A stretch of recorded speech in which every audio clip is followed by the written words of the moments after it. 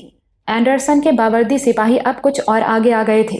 ایک جگہ فصیل پر ان کی تعداد میں اضافہ ہوتا جا رہا تھا۔ دفتن میں نے دفاع کرنے والوں کی مزاحمت میں شدت محسوس کی۔ میں نے ایک بار پھر نوعمر طلال کو دیکھا۔ وہ اسی لباس میں تھا جس میں ہم نے 2 روز پہلے اسے پھانسی گھاٹ پر دیکھا تھا، جب بھرت اور انور خان سمیت کم و بیش 15 افراد کو دردناک طریقے سے سولی چڑھایا جانے والا تھا۔ طلال اور اس کے نڈر دوست عقابوں کی طرح حکم کے سپاہیوں پر جھپٹے تھے اور ان کی اس خون ریز جھپٹ نے ہزاروں کے مردہ ہجوم کو زندہ کر دیا تھا۔ سلطانہ کا یہ چہیتا راجپوت بھانجا آج پھر اسی دلیری اور ولولے کے ساتھ نمودار ہوا تھا۔ اس کے دائیں بائیں یقیناً اس کی برادری کے جانثار ساتھی تھے۔ ان کی رائفلوں پر سنگینیں چڑھی ہوئی تھیں۔ میں صرف دیکھ سکتا تھا، مجھے سنائی کچھ نہیں دے رہا تھا۔ وہ لوگ اپنی جگہ سے نکلے اور نعرے بلند کرتے ہوئے مخالف پوزیشنوں کی طرف دوڑے۔ گھمسان کی لڑائی میں یہ بڑا جارحانہ انداز سمجھا جاتا ہے۔ عسکری زبان میں اسے چارج کرنا کہتے ہیں۔ اس میں حملہ آوروں کی کیجوالٹیز تو ہوتی ہیں، لیکن دشمن پر دھاک بیٹھ جاتی ہے۔ یہاں بھی حملہ آوروں کو گولیاں لگیں اور وہ گرے بھی، مگر وہ آنن فانن گوروں اور ان کے ساتھیوں کی پوزیشنوں تک پہنچنے میں کامیاب ہو گئے۔ یہاں دست بدست لڑائی شروع ہوئی۔ دستی بموں کے دھماکوں سے ہر طرف دھواں پھیل گیا۔ میری نظر کا راستہ مسدود ہو گیا۔ میں نے کہا، عمران، وہاں بہت سخت جھڑپ ہو رہی ہے، ہمیں وہاں مدد پہنچانی چاہیے۔